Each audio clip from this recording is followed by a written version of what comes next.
first of all like to thank all members from across the virtual chamber this afternoon who've contributed to this really important debate, and of course the Minister as well for your response. I'd like to join you, Minister, in thanking our teachers, school staff, local education authority staff, all those involved through this difficult time in making sure children were getting educated and still are today.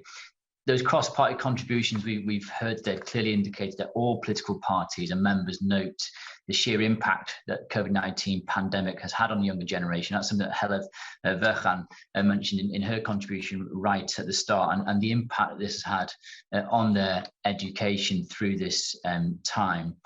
As outlined, though, by a number of my colleagues, children in Wales have lost the most amount of learning than any other nation in the UK, potentially stifling their development. I think Jenny Rathbone was right to highlight some of the challenges that would pose to those who are certainly more vulnerable in our communities and those who need more support. And this lack of access to learning has had a worrying impact on the progression of many pupils.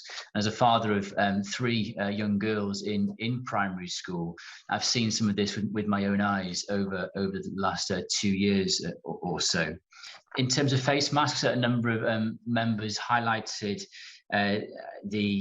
the issues or some of the issues that face masks can have in terms of a barrier to communication in the classroom. James Evans highlighted this in particular, especially for children learning to read and write. And as I already know, this will have only exacerbated some of the education failings that we do see here in Wales. So I'll support members in terms of the sooner face masks can come off, the better, to allow people to learn in the best way possible.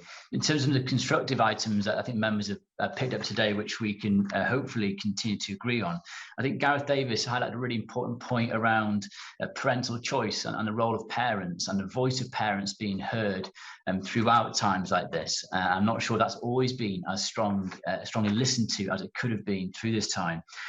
Secondly, another area which has been highlighted and perhaps can be learned from constructively is the agility within the education system to be able to respond in times of crisis. I think at the start of the pandemic, I think it's fair to say that there was the agility wasn't there, and perhaps the Minister may want to think about how that can be built into the system in the future, because we're told that situations like this are not alone and actually may have to consider it in the future again.